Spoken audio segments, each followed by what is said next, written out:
Chapter 5. The Cry in the Corridor. At first, each day which passed by for Mary Lennox was exactly like the others. Every morning she awoke in her tapestried room and found Martha kneeling upon the hearth building her fire. Every morning she ate her breakfast in the nursery, which had nothing amusing in it, and after each breakfast she gazed out of the window across to the huge moor, which seemed to spread out on all sides and climb up to the sky. And after she had stared for a while, she realized that if she did not go out, she would have to stay in and do nothing, and so she went out. She did not know that this was the best thing she could have done, and she did not know that when she began to walk quickly, or even run along the paths and down the avenue, she was stirring her slow blood and making herself stronger by fighting with the wind, which swept down from the moor. She ran only to make herself warm, and she hated the wind which rushed at her face and roared and held her back as if it were some giant she could not see. But the big breaths of rough, fresh air blown over the heather filled her lungs with something which was good for her whole thin body, and whipped some red colour into her cheeks, and brightened her dull eyes when she did not know anything about it. But after a few days spent almost entirely out of doors, she wakened one morning knowing what it was to be hungry, and when she sat down to her breakfast, she did not glance disdainfully at her porridge and push it away, but took up her spoon and began to eat it, and went on eating it until her bowl was empty. "They got on well enough with that this morning, didn't they?" said Martha. "It tastes nice today," said Mary, feeling a little surprised herself.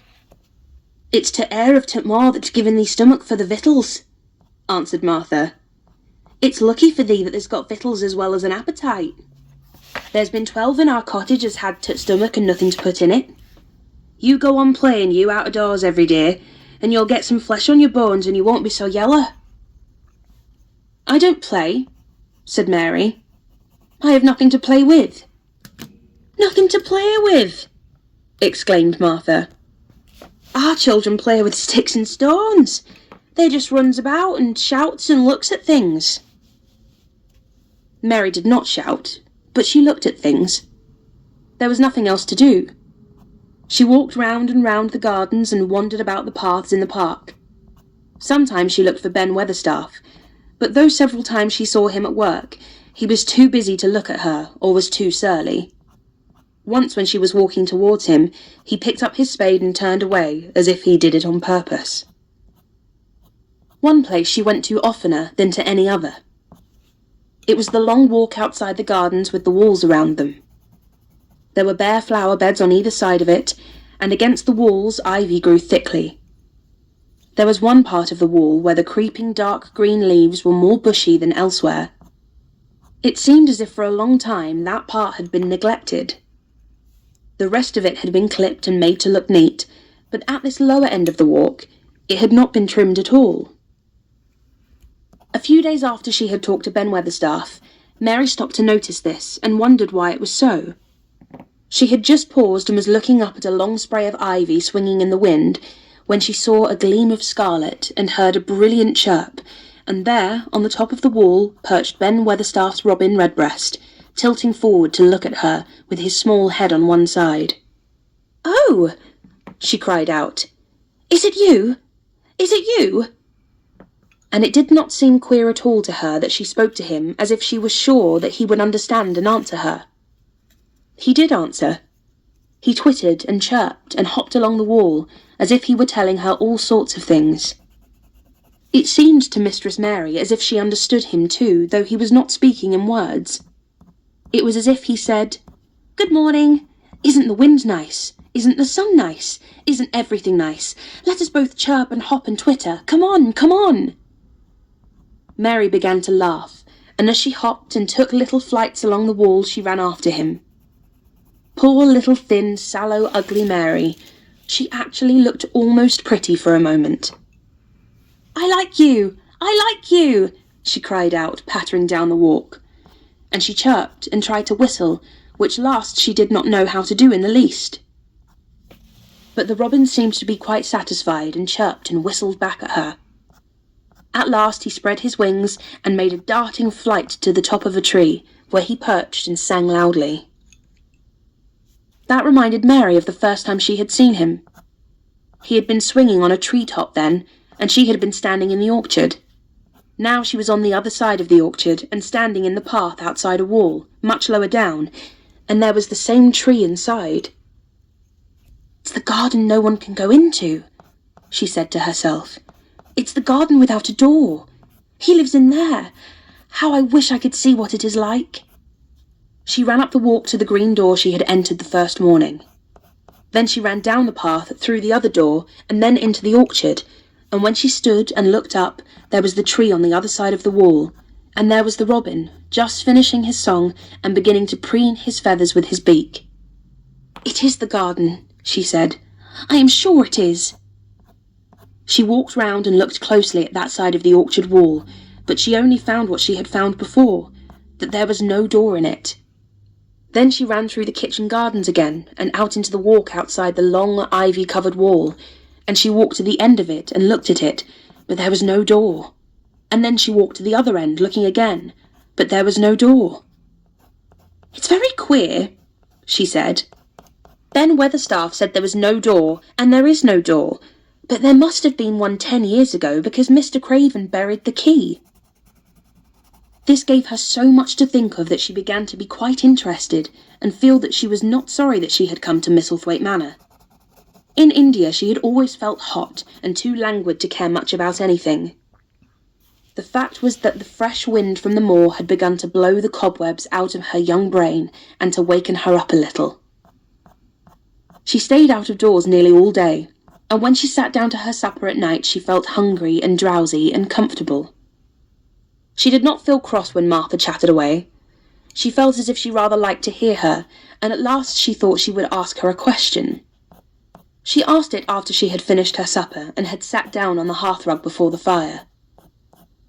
"Why did Mr. Craven hate the garden?" she said. She had made Martha stay with her, and Martha had not objected at all. She was very young, and used to a crowded cottage full of brothers and sisters, and she found it dull in the great servants' hall downstairs, where the footmen and upper housemaids made fun of her Yorkshire speech, and looked upon her as a common little thing, and sat and whispered among themselves. Martha liked to talk, and the strange child who had lived in India and been waited upon by blacks was novelty enough to attract her. She sat down on the hearth herself without waiting to be asked. "Art thou thinking about that garden yet?" she said. "I knew thou would. That was just the way with me when I first heard about it." "Why did he hate it?" Mary persisted. Martha tucked her feet under her and made herself quite comfortable. "Listen to t' wind wuthering round the house," she said. "You could bear stand up on the moor if you was out on it tonight." Mary did not know what wuthering meant until she listened, and then she understood. It must mean that hollow, shuddering sort of roar which rushed round and round the house, as if the giant no one could see were buffeting it and beating at the walls and windows to try to break in. But one knew he could not get in, and somehow it made one feel very safe and warm inside a room with a red coal fire. "But why did he hate it so?" she asked, after she had listened. She intended to know if Martha did. Then Martha gave up her store of knowledge. "Mind," she said, "Mrs. Medlock said it's not to be talked about. There's lots of things in this place that's not to be talked over. That's Mr. Craven's orders. His troubles are none servant's business, he says. But for t' garden he wouldn't be like he is. It was Mrs. Craven's garden that she had made when first they were married, and she just loved it. And they used to tend the flowers themselves, and none of t' gardeners was ever let to go in. Him and her used to go in and shut t' door and stay there hours and hours reading and talking. And she was just a bit of a girl, and there was an old tree with a branch bent like a seat on it. And she made roses grow over it, and she used to sit there. But one day, when she was sitting there, t' branch broke and she fell on t' ground and was hurt so bad that next day she died. T' doctors thought he'd go out of his mind and die too. That's why he hates it. No one's never gone in since, and he won't let anyone talk about it." Mary did not ask any more questions. She looked at the fire and listened to the wind wuthering. It seemed to be wuthering louder than ever. At that moment, a very good thing was happening to her. 4 good things had happened to her, in fact, since she came to Misselthwaite Manor. She had felt as if she had understood a robin, and that he had understood her. She had run in the wind until her blood had grown warm. She had been healthily hungry for the first time in her life, and she had found out what it was to be sorry for someone. She was getting on. But as she was listening to the wind, she began to listen to something else. She did not know what it was, because at first she could scarcely distinguish it from the wind itself. It was a curious sound. It seemed almost as if a child were crying somewhere. Sometimes the wind sounded rather like a child crying, but presently Mistress Mary felt quite sure that this sound was inside the house, not outside it. It was far away, but it was inside. She turned round and looked at Martha. "Do you hear anyone crying?" she said. Martha suddenly looked confused. "No," she answered. "It's took wind. Sometimes it sounds as if someone was lost on took moor and wailing. It's got all sorts of sounds." "But listen," said Mary. "It's in the house, down one of those long corridors."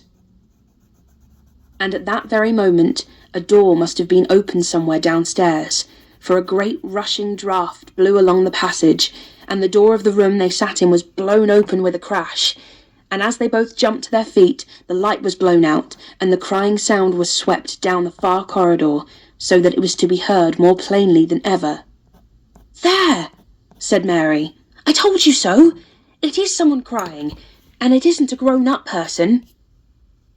Martha ran and shut the door and turned the key, but before she did it, they both heard the sound of a door in some far passage shutting with a bang, and then everything was quiet, for even the wind ceased wuthering for a few moments. "It was took wind," said Martha stubbornly. "And if it wasn't, it was little Betty Butterworth, took scullery maid. She's had toothache all day." But something troubled and awkward in her manner made Mistress Mary stare very hard at her. She did not believe she was speaking the truth. Chapter 6. There was someone crying. There was. The next day, the rain poured down in torrents again, and when Mary looked out of her window, the moor was almost hidden by grey mist and cloud. There could be no going out today. "What do you do in your cottage when it rains like this?" she asked Martha. "Try to keep from under each other's feet, mostly," Martha answered. There does seem a lot of us then. Mother's a good-tempered woman, but she gets fair moithered.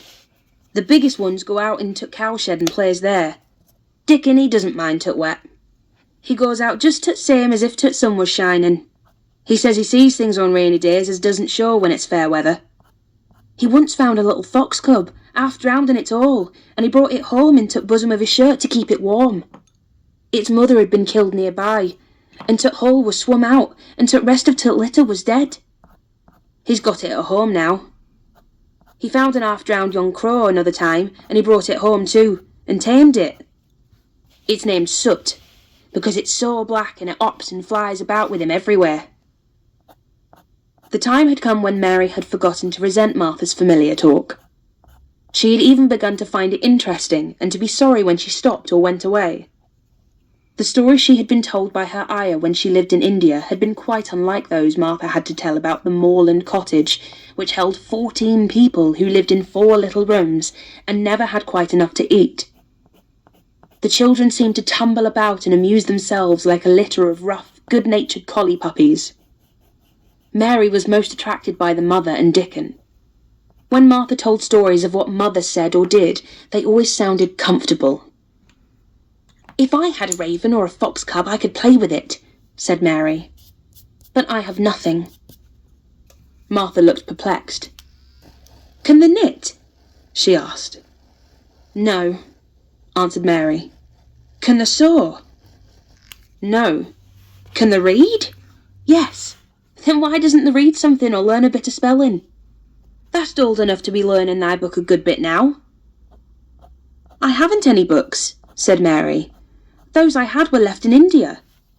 "Oh, that's a pity," said Martha.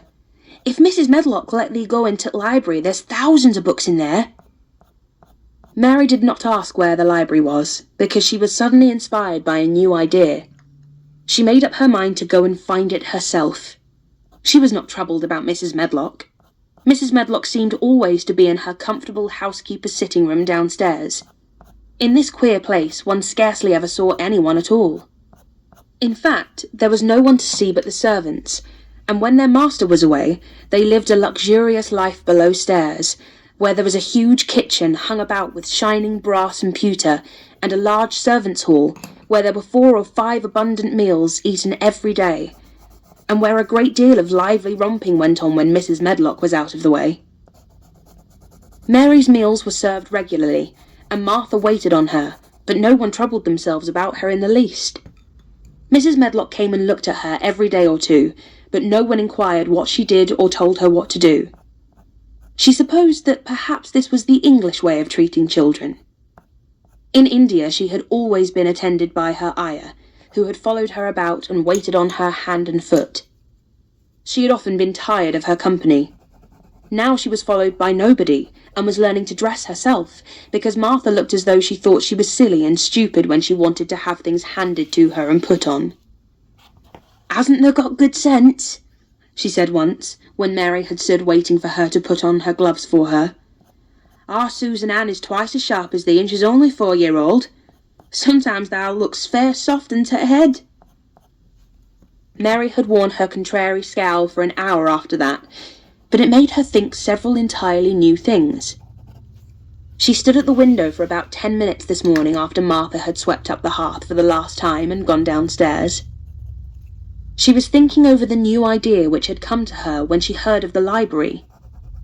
She did not care very much about the library itself, because she had read very few books, but to hear of it brought back to her mind the 100 rooms with closed doors.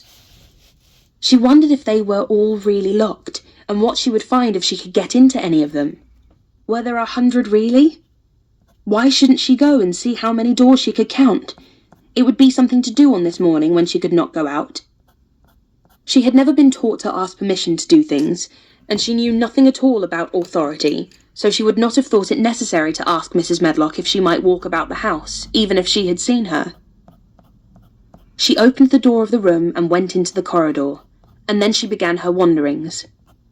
It was a long corridor, and it branched into other corridors, and it led her up a short flight of steps which mounted to others again.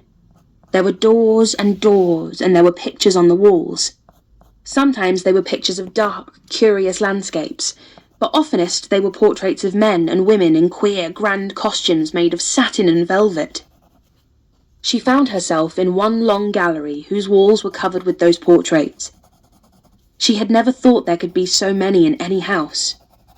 She walked slowly down this place and stared at the faces, which also seemed to stare at her. She felt as if they were wondering what a little girl from India was doing in their house.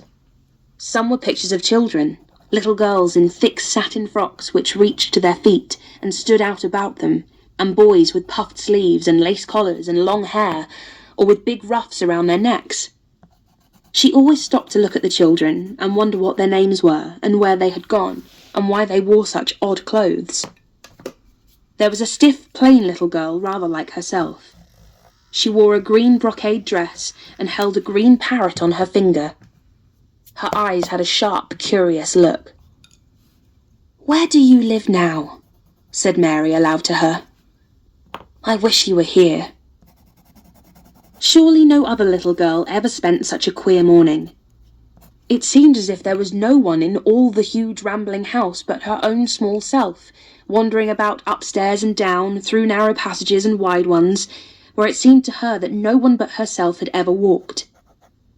Since so many rooms had been built, people must have lived in them, but it all seemed so empty that she could not quite believe it true. It was not until she climbed to the 2nd floor that she thought of turning the handle of a door. All the doors were shut, as Mrs. Medlock had said they were, but at last she put her hand on the handle of one of them and turned it. She was almost frightened for a moment when she felt that it turned without difficulty, and that when she pushed upon the door itself it slowly and heavily opened. It was a massive door and opened into a big bedroom. There were embroidered hangings on the wall, and inlaid furniture such as she had seen in India stood about the room. A broad window with leaded panes looked out upon the moor, and over the mantel was another portrait of the stiff, plain little girl who seemed to stare at her more curiously than ever. "Perhaps she slept here once," said Mary. "She stares at me so that she makes me feel queer." After that she opened more doors and more. She saw so many rooms that she became quite tired, and began to think that there must be 100, though she had not counted them. In all of them there were old pictures or old tapestries with strange scenes worked on them. There were curious pieces of furniture and curious ornaments in nearly all of them. In one room, which looked like a lady's sitting room, the hangings were all embroidered velvet, and in a cabinet were about 100 little elephants made of ivory.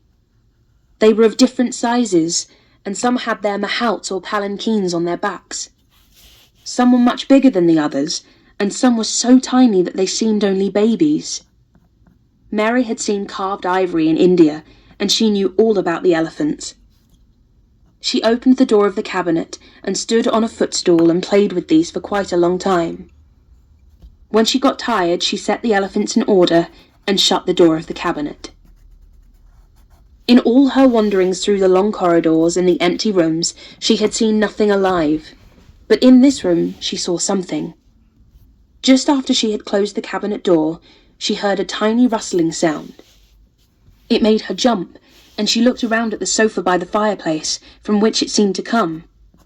In the corner of the sofa there was a cushion, and in the velvet which covered it there was a hole, and out of the hole peeped a tiny head with a pair of frightened eyes in it. Mary crept softly across the room to look. The bright eyes belonged to a little grey mouse, and the mouse had eaten into the cushion and made a comfortable nest there. 6 baby mice were cuddled up asleep near her. If there was no one else alive in the 100 rooms, there were 7 mice who did not look lonely at all. "If they wouldn't be so frightened, I would take them back with me," said Mary. She had wandered about long enough to feel too tired to wander any further, and she turned back. 2 or 3 times she lost her way by turning down the wrong corridor, and was obliged to ramble up and down until she found the right one. But at last she reached her own floor again, though she was some distance from her own room, and did not know exactly where she was. "I believe I have taken a wrong turning again," she said, standing still at what seemed the end of a short passage with tapestry on the wall. "I don't know which way to go. How still everything is." It was while she was standing here, and just after she had said this, that the stillness was broken by a sound. It was another cry, but not quite like the one she had heard last night. It was only a short one, a fretful, childish whine muffled by passing through walls. "It's nearer than it was," said Mary, her heart beating rather faster. "And it is crying." She put her hand accidentally upon the tapestry near her and then sprang back, feeling quite startled. The tapestry was the covering of a door which fell open and showed her that there was another part of the corridor behind it, and Mrs. Medlock was coming up it with her bunch of keys in her hand and a very cross look on her face. "What are you doing here?" she said, and she took Mary by the arm and pulled her away. "What did I tell you?" "I turned round the wrong corner," explained Mary. "I didn't know which way to go, and I heard someone crying." She quite hated Mrs. Medlock at the moment, but she hated her more the next. "You didn't hear anything of the sort," said the housekeeper. "You come along back to your own nursery, or I'll box your ears." And she took her by the arm and half pushed, half pulled her up one passage and down another, until she pushed her in at the door of her own room. "Now," she said, "you stay where you're told to stay, or you'll find yourself locked up. The master had better get you a governess, same as he said he would. You're the one that needs someone to look sharp after you. I've got enough to do." She went out of the room and slammed the door after her, and Mary went and sat on the hearthrug, pale with rage. She did not cry, but ground her teeth. "There was someone crying! There was! She said to herself. She had heard it twice now, and sometime she would find out. She had found out a great deal this morning. She felt as if she had been on a long journey, and at any rate she had had something to amuse her all the time, and she had played with the ivory elephants, and had seen the grey mouse and its babies in their nest in the velvet cushion. Chapter 7. The Key of the Garden. 2 days after this, when Mary opened her eyes, she sat upright in her bed immediately and called to Martha. "Look at the moor! Look at the moor!" The rainstorm had ended, and the grey mist and clouds had been swept away in the night by the wind. The wind itself had ceased, and a brilliant deep blue sky arched high over the moorland. Never, never had Mary dreamed of a sky so blue. In India, skies were hot and blazing. This was of a deep, cool blue, which almost seemed to sparkle like the waters of some lovely bottomless lake, and here and there, high, high in the arched blueness, floated small clouds of snow-white fleece. The far-reaching world of the moor itself looked softly blue, instead of gloomy purple-black or awful dreary grey. "Aye," said Martha, with a cheerful grin. "'T storm's over for a bit. It does like this at this time of t' year. It goes off in a night like it was pretending it had never been here, and never meant to come again. That's because t' springtime's on its way. It's a long way off yet, but it's coming." "I thought perhaps it always rained or looked dark in England," Mary said. "No," said Martha, sitting up on her heels among the black-lead brushes. "Now a sort." "What does that mean?" asked Mary seriously. In India, the natives spoke different dialects which only a few people understood, so she was not surprised when Martha used words she did not know. Martha laughed as she had done the first morning. "There now," she said, "I've talked broad Yorkshire again like Mrs. Medlock said I mustn't. Nowt at tut sort means nothing of the sort," slowly and carefully. "But it takes so long to say it. Yorkshire's t' sunniest place on earth when it is sunny. I told thee they'd like t' moor after a bit. Just you wait till you see t' gold-coloured gorse blossoms, and t' blossoms o' t' broom, and t' heather flowering, all purple bells, and hundreds of butterflies fluttering, and bees humming, and skylarks soaring up and singing. You'll want to get out on it at sunrise, and live out on it all day like Dickon does." "Could I ever get there?" asked Mary wistfully, looking through her window at the far-off blue. It was so new and big and wonderful, and such a heavenly colour. "I don't know," answered Martha. "There's never used the legs since they were born, it seems to me. They couldn't walk 5 mile. It's 5 mile to our cottage." "I should like to see your cottage." Martha stared at her a moment curiously before she took up her polishing brushes and began to rub the grate again. She was thinking that the small plain face did not look quite as sour at this moment as it had done the first morning she saw it. It looked just a trifle like little Susan Ann's when she wanted something very much. "I'll ask my mother about it," she said. "She's one of them that nearly always sees a way to do things.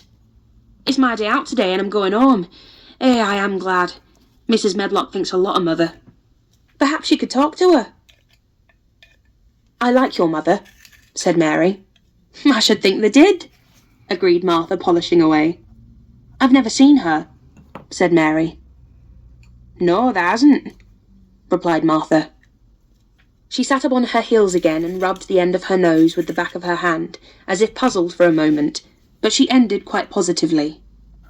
"Well, she's that sensible and hard-working and good-natured and clean that no one could help liking her, whether they'd seen her or not. When I'm going home to her on my day out, I just jump for joy when I'm crossing t' moor." "I like Dickon," added Mary, "and I've never seen him." "Well," said Martha stoutly, "I've told thee that t' very birds like him, and t' rabbits, and t' wild sheep and ponies, and t' foxes themselves. I wonder," staring at her reflectively, "what Dickon would think of thee." "He wouldn't like me," said Mary in her stiff, cold little way. "No one does." Martha looked reflective again. "How does thou like the cell?" she inquired, really quite as if she were curious to know. Mary hesitated a moment and thought it over. "Not at all, really," she answered. But I never thought of that before." Martha grinned a little, as if at some homely recollection. "Mother said that to me once," she said. "She was at her washtub, and I was in a bad temper and talking ill of folk, and she turns round on me and says, 'The young vixen there thou stands saying thou doesn't like this one, and thou doesn't like that one. How does thou like thysel?' It made me laugh, and it brought me to my senses in a minute." She went away in high spirits as soon as she had given Mary her breakfast. She was going to walk 5 miles across the moor to the cottage, and she was going to help her mother with the washing and do the week's baking and enjoy herself thoroughly. Mary felt lonelier than ever when she knew she was no longer in the house. She went out into the garden as quickly as possible, and the first thing she did was to run round and round the fountain flower garden 10 times. She counted the times carefully, and when she had finished she felt in better spirits. The sunshine made the whole place look different. The high, deep blue sky arched over Misselthwaite, as well as over the moor, and she kept lifting her face and looking up into it, trying to imagine what it would be like to lie down on one of the little snow-white clouds and float about. She went into the first kitchen garden and found Ben Weatherstaff working there with 2 other gardeners. The change in the weather seemed to have done him good. He spoke to her of his own accord. "Springtime's coming," he said. "Cannot thou smell it?" Mary sniffed and thought she could. "I smell something nice and fresh and damp," she said. "That's took good rich earth," he answered, digging away. "It's in a good humour making ready to grow things. It's glad when planting time comes. It's dull in tut winter when it's got nowt to do. In tut flower gardens out there things will be stirring down below in tut dark. Tut sun's warming 'em. You'll see bits of green spikes sticking out at tut black earth after a bit." "What will they be?" asked Mary. "Crocuses and snowdrops and daffydowndillies. Has thou never seen 'em?" "No. Everything is hot and wet and green after the rains in India," said Mary. "And I think things grow up in a night." "These won't grow up in a night," said Weatherstaff. "Thou'll have to wait for 'em. They'll poke up a bit higher here, and push out a spike more there, and uncurl a leaf this day, and another that. You watch 'em." "I am going to," answered Mary. Very soon she heard the soft, rustling flight of wings again, and she knew at once that the robin had come again.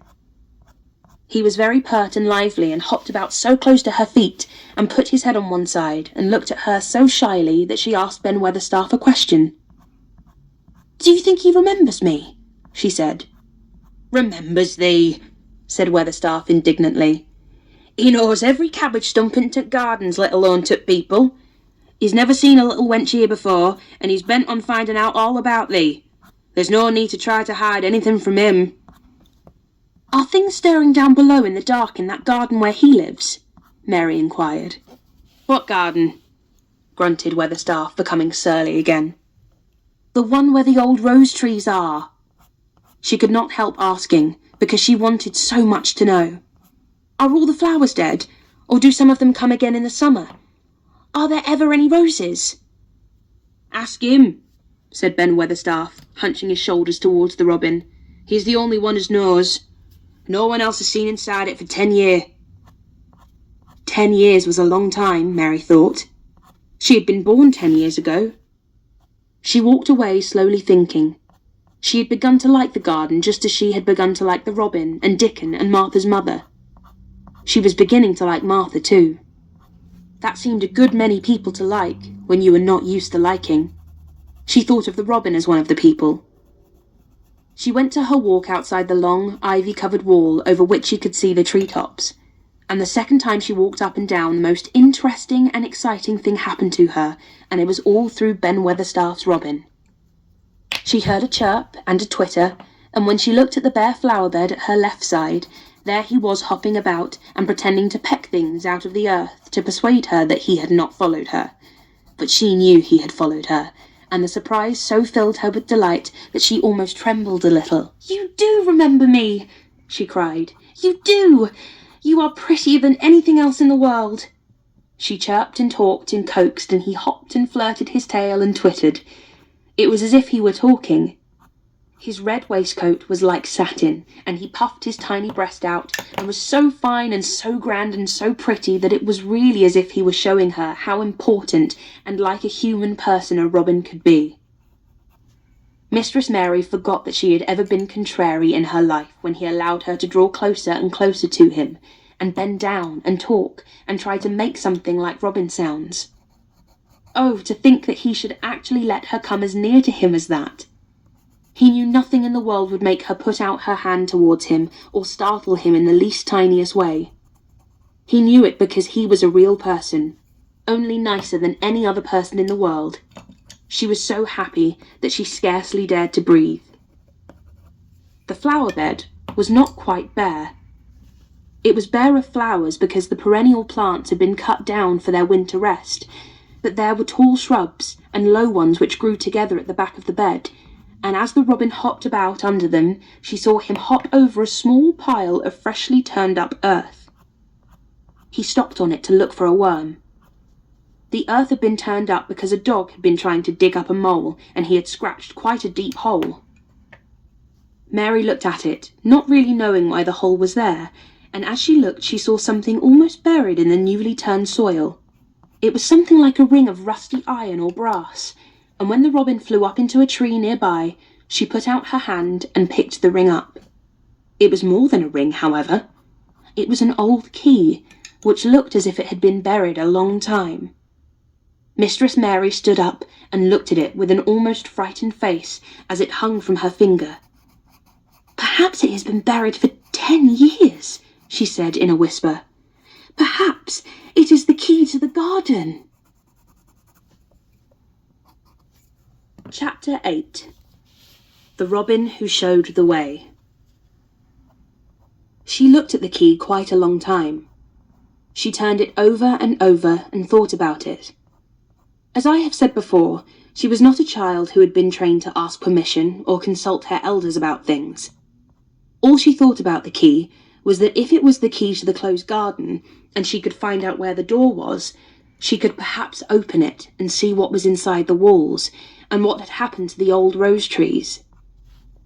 It was because it had been shut up so long that she wanted to see it. It seemed as if it must be different from other places, and that something strange must have happened to it during 10 years. Besides that, if she liked it, she could go into it every day and shut the door behind her, and she could make up some play of her own and play it quite alone, because nobody would ever know where she was, but would think the door was still locked and the key buried in the earth. The thought of that pleased her very much. Living as it were all by herself in a house with 100 mysteriously closed rooms, and having nothing whatever to do to amuse herself, had set her inactive brain to work, and was actually awakening her imagination. There is no doubt that the fresh, strong, pure air from the moor had a great deal to do with it. Just as it had given her an appetite, and fighting with the wind had stirred her blood, so the same things had stirred in her mind. In India she had always been too hot and languid and weak to care much about anything, but in this place she was beginning to care, and to want to do new things. Already she felt less contrary, though she did not know why. She put the key in her pocket and walked up and down her walk. No one but herself ever seemed to come there, so she could walk slowly and look at the wall, or rather at the ivy growing on it. The ivy was the baffling thing. Howsoever carefully she looked, she could see nothing but thickly growing glossy dark green leaves. She was very much disappointed. Something of her contrariness came back to her as she paced the wall and looked over it at the treetops inside. It seemed so silly, she said to herself, to be near it and not be able to get in. She took the key in her pocket when she went back to the house, and she made up her mind that she would always carry it with her when she went out, so that if she ever should find the hidden door, she would be ready. Mrs. Medlock had allowed Martha to sleep all night at the cottage, but she was back at her work in the morning with cheeks redder than ever and in the best of spirits. "I got up at 4 o'clock, she said. It was pretty on St. Maur, with t' birds getting up and t' rabbits scampering about and t' sun rising. I didn't walk all t' way. A man gave me a ride in his cart, and I can tell you I did enjoy myself." She was full of stories of the delights of her day out. Her mother had been glad to see her, and they had got the baking and washing all out of the way. She had even made each of the children a dough cake with a bit of brown sugar in it.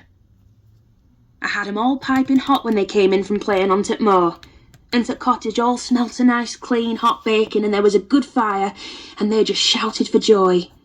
Our Dickon, he said our cottage was good enough for a king to live in. In the evening they had all sat round the fire, and Martha and her mother had sewed patches on torn clothes and mended stockings, and Martha had told them about the little girl who had come from India and who had been waited on all her life by what Martha called blacks until she didn't know how to put on her own stockings.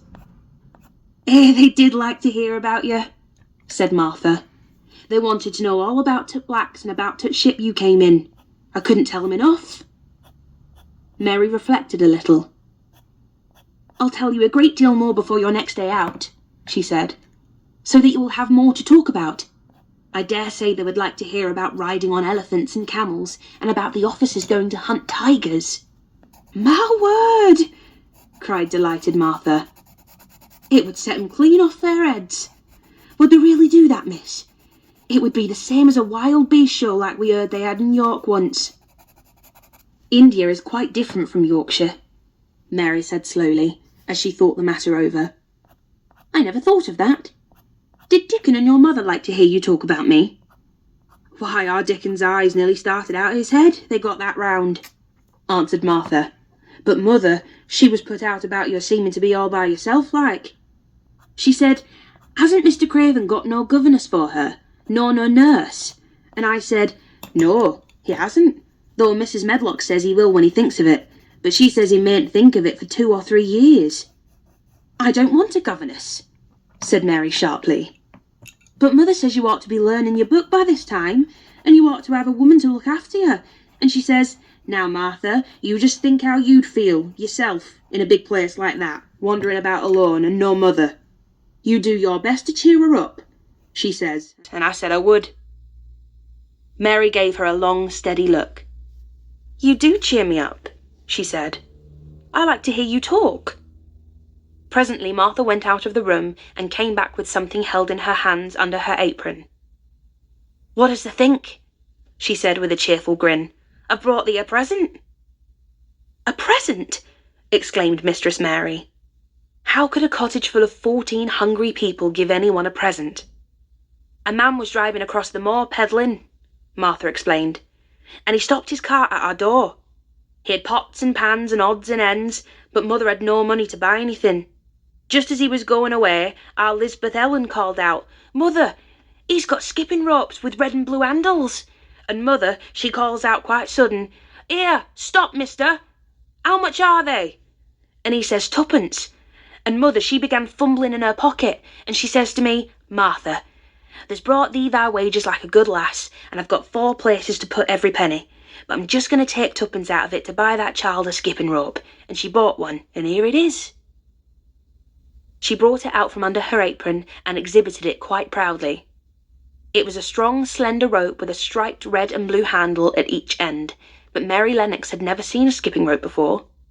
She gazed at it with a mystified expression. "What is it for?"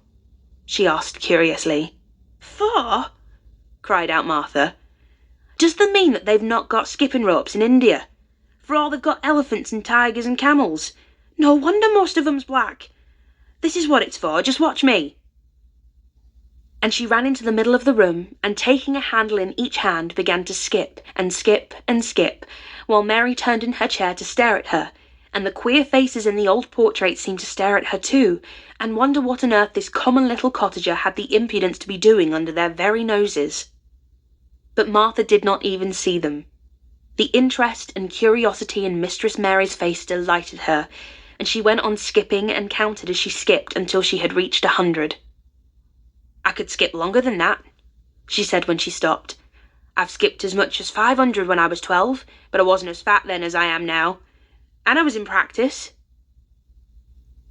Mary got up from her chair, beginning to feel excited herself.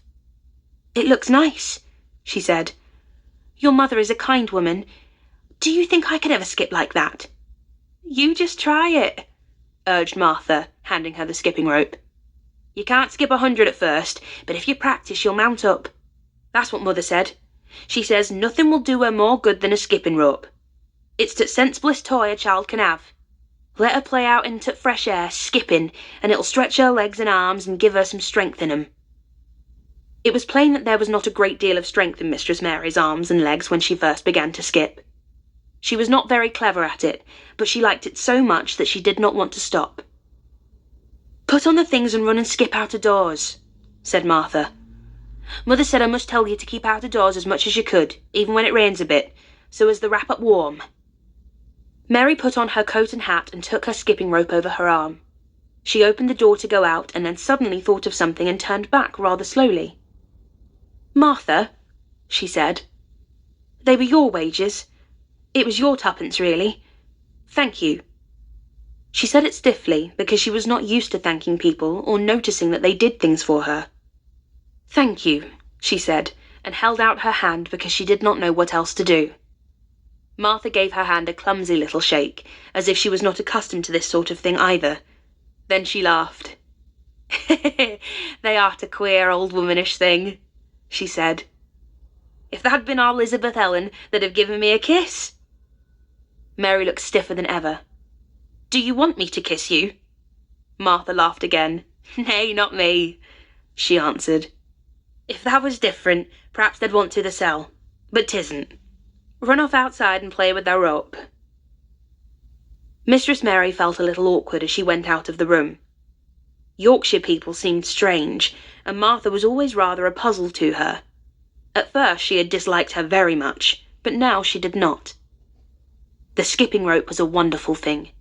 She counted and skipped and counted until her cheeks were quite red, and she was more interested than she had ever been since she was born. The sun was shining and a little wind was blowing, not a rough wind, but one which came in delightful little gusts and brought a fresh scent of newly turned earth with it. She skipped round the fountain garden and up one walk and down another. She skipped at last into the kitchen garden and saw Ben Weatherstaff digging and talking to his robin, which was hopping about him. She skipped down the walk towards him, and he lifted his head and looked at her with a curious expression.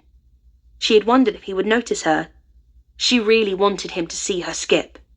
"Well," he exclaimed, "upon my word, perhaps thou'rt a young un after all, and perhaps thou's got child's blood in thy veins instead of sour buttermilk.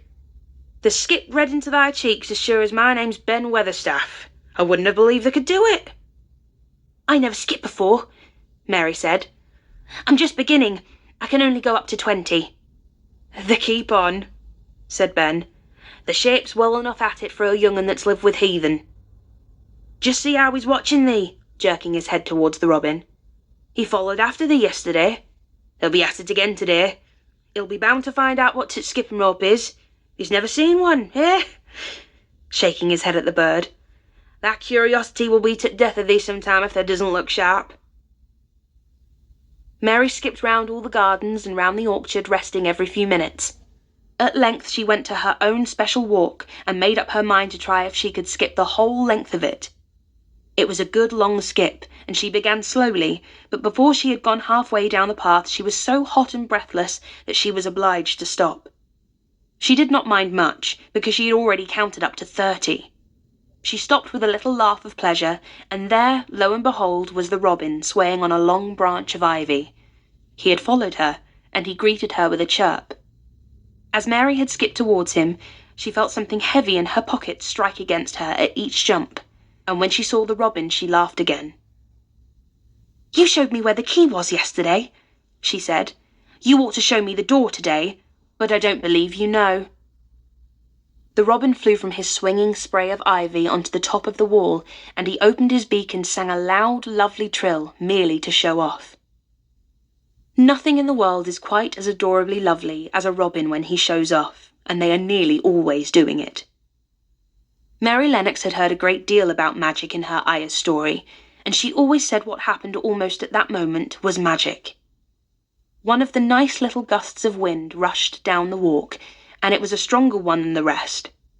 It was strong enough to wave the branches of the trees, and it was more than strong enough to sway the trailing sprays of untrimmed ivy hanging from the wall. Mary had stepped close to the robin, and suddenly the gust of wind swung aside some loose ivy trails, and more suddenly still, she jumped towards it and caught it in her hand. This she did because she had seen something under it, a round knob which had been covered by the leaves hanging over it. It was the knob of a door. She put her hands under the leaves and began to pull and push them aside.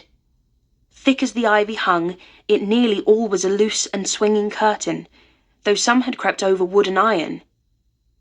Mary's heart began to thump, and her hands to shake a little in her delight and excitement. The robin kept singing and twittering away and tilting his head on one side, as if he were as excited as she was.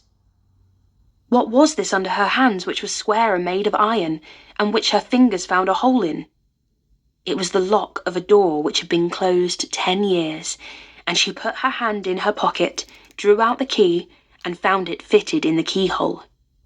She put the key in and turned it.